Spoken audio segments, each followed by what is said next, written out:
آخری دور جو اپنے ماخذ میں پہلے کی ضد بھی ہے اور اس کی تصویر بھی، حق و ناحق کی تعبیر و تشریح و تقدیر و تحریر بھی، آخری دور جو یہ بتائے ہمیں نسل انسان نے اپنا سفر اب مکمل کیا، حق نے ناحق پہ اپنا تسلط ہمیشہ ہمیشہ کو حاصل کیا۔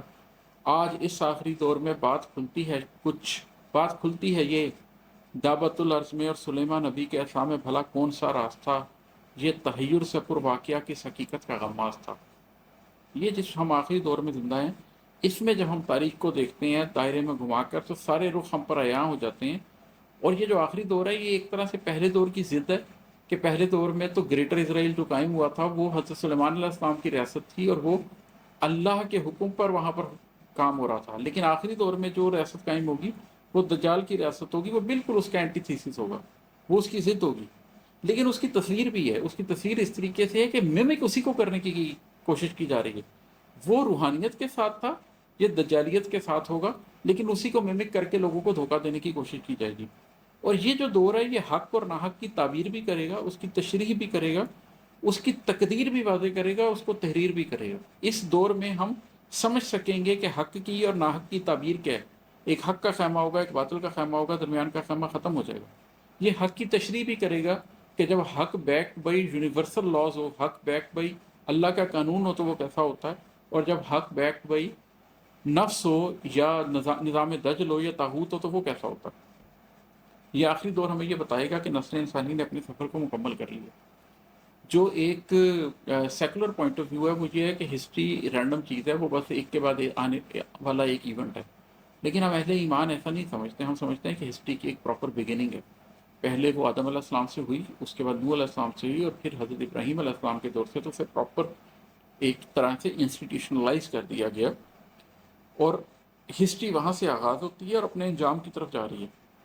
اس کا ایک پہلے سے طے شدہ انجام ہے اور اس نے وہیں پر پہنچنا ہے، اور اس انجام نے کیا ہونا ہے؟ اس انجام میں یہ ہونا ہے کہ حق نے ناحق پہ غالب آنا، حق کے خیمے کے لوگوں نے ناحق کے خیمے کے لوگوں کے اوپر جیت جانا۔ اللہ تعالیٰ قرآن پاک میں فرماتے ہیں کہ اللہ حق کو باطل پر دے مارتا ہے، پھر باطل چکنا چور ہو جاتا ہے۔ تو آخری دور میں یہ کام ایک دفعہ ہونا ہے، یہ سارے کی ساری منظر کشی اس کے لیے ہو رہی ہے، یہ سارا کچھ اس کے لیے اکٹھا ہو رہا ہے۔ ہم پہ کھلتی ہے اسرار کی داستاں، اس کہانی کے جڑتے ہوئے کچھ نشان۔ ہم پہ کھلتی ہے اسرار کی داستاں، اس کہانی کے جڑتے ہوئے کچھ نشان۔ ایک عرض مقدس سے چلتی ہوئی داستاں کیوں فریب و دجل تک گئی، بعض صدیوں سے دن دل سے پل تک گئی، تب کہانی کے سب رخ عیاں ہو گئے، راز جتنے نہاتے بیاں ہو گئے۔ اب یہ داستان ہم پر کھلنے کا وقت آ گیا ہے، کیونکہ کہانی کے سارے سرے جڑ گئے ہیں، آغاز اپنے انجام سے ملتا ہوا نظر آ رہا ہے، اور ہمیں پتہ چل رہا ہے کہ یہ دجل کا زمانہ کیا کرنے کی کوشش کر رہا ہے۔ دعوت العرض دیمک کے کیڑے نہیں، یہاں میں اپنی انڈرسٹینڈنگ بتا رہا ہوں۔ دعوت العرض دیمک کے کیڑے نہیں، جو عصا کھا گئے تو سلیما جو اس کے سہارے کھڑے تھے وہ گرنے لگے، اور نہ ایسا ہوا مدتوں جست خاکی عصا کے سہارے کھڑا رہ گیا، اور عصا گر گیا تو خدا کے نبی اس سے گرنے لگے علیہ السلام۔ ایسا نہیں ہوا، در حقیقت سلیمان کی وہ عصا ان کے رب کی عطا اس لیے تھی کہ جو اس کا حامل بنے وہ مکمل حکومت کے قابل بنے۔ اس کو جن و بشر، طائر و جانور، حامل خیر و شر پر قیادت ملے۔ وہ عصا جب تلک ان کے ہاتھوں میں تھا، سرکشی پہ تلے جو صفت سارے جن ان کی قوت میں تھے، ان کی طاقت میں تھے۔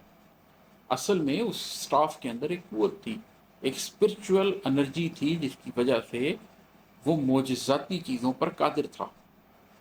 موسیٰ علیہ السلام کے زمانے سے لے کے سلیمان علیہ السلام کے زمانے تک اس عصا کے طور پہ وہ معجزاتی کام ہوتے رہے۔ اس عصا کے شکنجے میں جکڑے ہوئے جن زمان و مکان سے کٹے، زندگی کے سبھی ضابطوں سے ہٹے، ٹولیوں میں بٹے، صرف اس کے اثر میں شب و دن کی کاوش میں مصروف تھے، اپنے مغلوب ہونے سے منسوب تھے۔ ان کی آنکھوں میں، سوچوں میں، احساس میں یہ حقیقت بسی تھی، عصا تھام رکھا ہے جس ہاتھ نے، وہ جو چاہے تو ان کو بڑے سے بڑے جبر میں ڈال دے۔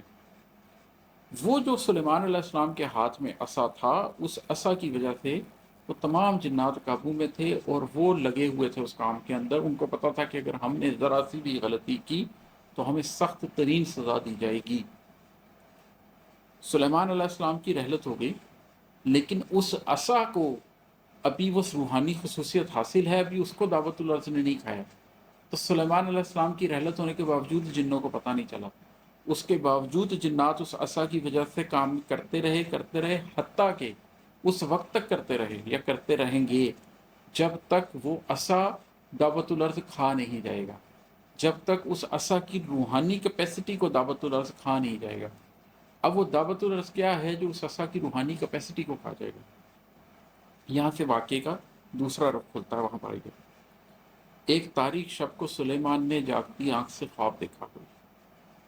خواب میں ایک جسد روح کے بن بدن ان کے تخت حکومت پہ بیٹھا ہوا، بے مہر بے دیانت زمانوں کی بنیاد رکھتا ہوا سامنے آ گیا۔ اس شبیہ جسد نے رسول خدا کو بہت غم دیا۔ ان کے بعد ایک ایسا بھی دور آئے گا جس میں ان کے ہی تخت حکومت پہ دھوکہ فریب اور دجل بیٹھ جائے گا۔ اس سوچ سے ان کی راتوں کی نیندیں ختم ہو گئیں، اپنے ہیکل سے منسوب کل کی امیدیں بھی کم ہو گئیں۔ وہ سمجھنے لگے ان کے بعد اس حکومت کی خواہش زمانے کو کس رخ پہ لے جائے گی۔ سوچنے یہ لگے ان کے بعد اس حکومت کا حامل کوئی بھی نہیں بن سکے۔ وہ نظام حکومت جو اللہ کے عدل پر چل رہا ہے وہ دجال کے حکم پر مت چلے۔ سو انہوں نے خدا سے بہت التجا سے دعا مانگ لی، میرے رب مجھ کو ایسی حکومت عطا کر کے جو میرے بعد اور کوئی نہ حاصل کرے۔ یہ دعا رب تعالیٰ نے منظور کی۔ ایک عرض مقدس کی بنیاد پر ایک دھوکے کا سکہ نہیں چل سکے۔ لوح تقدیر میں یہ رقم ہو گیا، خوف کم ہو گیا۔ اب یہاں سے ہم دوسرے حصے کی طرف جاتے ہیں کہ حضرت سلیمان علیہ السلام نے ایک جاگتی رات میں یہ خواب دیکھا کہ ان کے تخت کے اوپر ایک جسد ہے، ایک بے روح کا جسم ہے، اور جب اس کے اندر روح ہی نہیں ہے، اس کے اندر روحانیت ہی نہیں ہے، اس کے اندر قلب ہی نہیں ہے، تو وہ کس قسم کی حکومت کرے گا؟ اس سے وہ اتنے زیادہ غم میں آ گئے اور ان کو اتنا خوف ہوا کہ انہوں نے اللہ تعالیٰ سے خاص طور پر یہ دعا کی کہ اللہ تو مجھے میرے بعد اس طرح کی حکومت کسی کو بھی نہ دے، تاکہ کسی بھی وجہ سے ان کے والی حکومت، ان کے والا اقتدار کبھی بھی دجال کے پاس نہ آ سکے۔ یہ دعا اللہ تعالیٰ نے قبول کر لی، اور یہی وجہ ہے کہ دجال اب آخری زمانے میں آ کر وہ سب کچھ کر نہیں سکے گا۔ وہ آئے گا ضرور، لیکن صرف 40 دن کے لیے آئے گا، جس میں سے صرف 37 دن آپ کے اور میرے دنوں کی طرح ہوں گے، اور اس کے بعد عیسیٰ علیہ السلام کے ہاتھوں سے اس کا قتل کر دیا جائے گا۔ تو وہ ایک زمانہ بہت تھوڑی مدت کے لیے آئے گا، ایک ٹیسٹ کے طور پر آئے گا، لیکن باطل حق کے اوپر قائم نہیں رہ سکے گا۔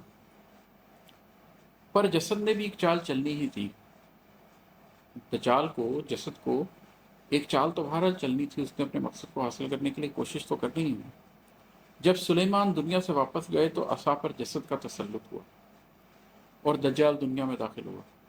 سلیمان علیہ السلام کی رحلت کے بعد وہی چیز، وہی روحانیت کی حامل چیز دجال کے ہاتھوں میں چلی گئی، اور وہ جن جو عصا کے اثر میں مسلسل گرفتار تھے، آج تک وہ اسی سوچ میں رات دن کارے بیکار کرنے میں مصروف ہیں، اپنی بیگار کرنے میں مصروف ہیں۔ آج بھی وہ جسد اس عصا کے سہارے بہت کچھ سمیٹے کھڑا ہے، مگر اب بہت جلد یہ راز کھلنے کو ہے۔ ایک نوری حقیقت کا حامل عصا ایک جعلی مسیحا کے ہاتھوں میں گھلتا چلا جا رہا ہے، کوئی دن میں گھل جائے گا۔ اب یہاں پر معاملہ یہ ہے کہ سلیمان علیہ السلام نے ایک خواب دیکھا، اس خواب کے مطابق ان کو یہ احساس ہوا کہ ان کا تخت حکومت ایک وقت تک میں دجال کے ہاتھ میں چلا جائے گا۔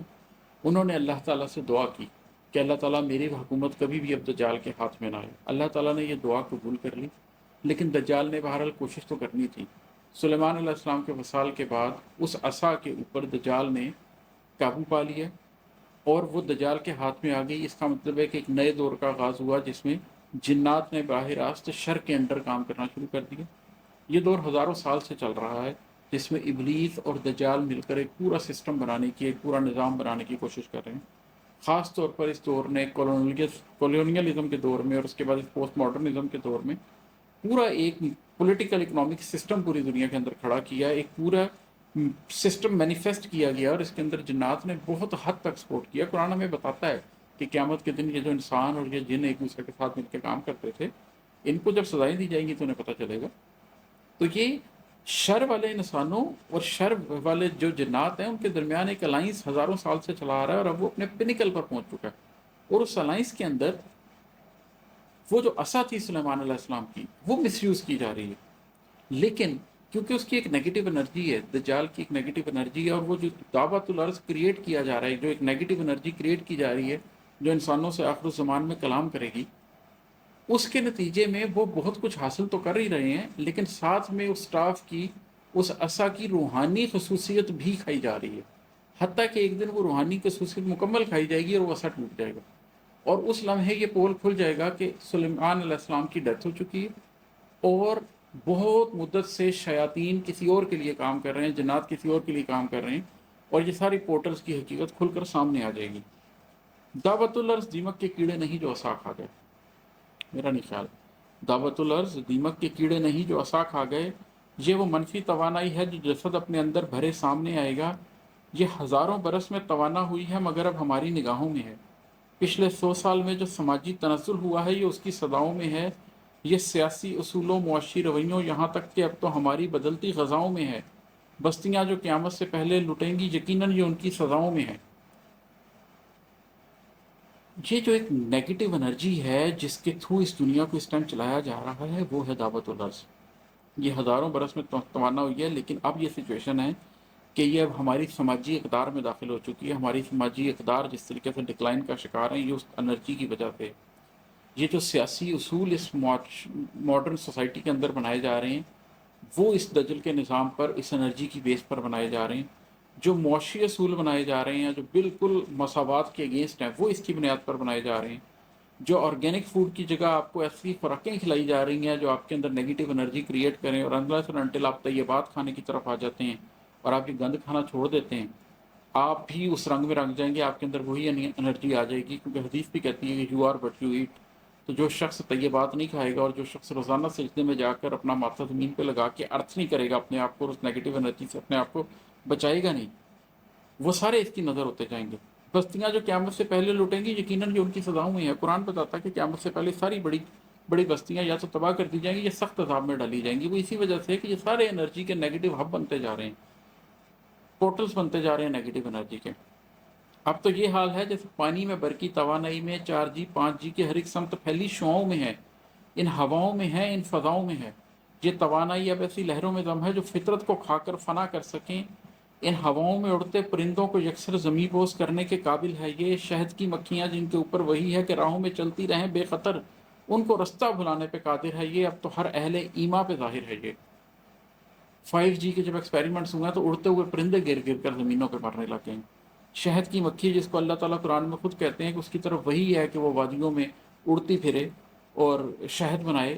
سچویشن یہ ہے کہ ماڈرن ریسرچز آ گئی ہیں کہ شہد کی مکھیوں نے رستے بھولنے شروع کر دیے ہیں، اس لیے کہ نیگیٹو ریزز ان کے اوپر اس طریقے سے اثر انداز ہو رہی ہیں کہ وہ نیویگیٹ نہیں کر پا رہی ہیں۔ تو یہ جس طریقے سے پینیٹریٹ کر دیا گیا ہے پوری دنیا کو ایک نیگیٹو انرجی سے، اور سارے بڑے بڑے شہروں کو اس نیگیٹو انرجی کا پورٹل بنا دیا گیا ہے، یہ وہ دعوت الارض ہے جو تیزی سے ہم سے کلام کر رہا ہے، ہم سے بات کر رہا ہے، اور حقیقت ہمارے سامنے کھل کر آتی چلی جا رہی ہے۔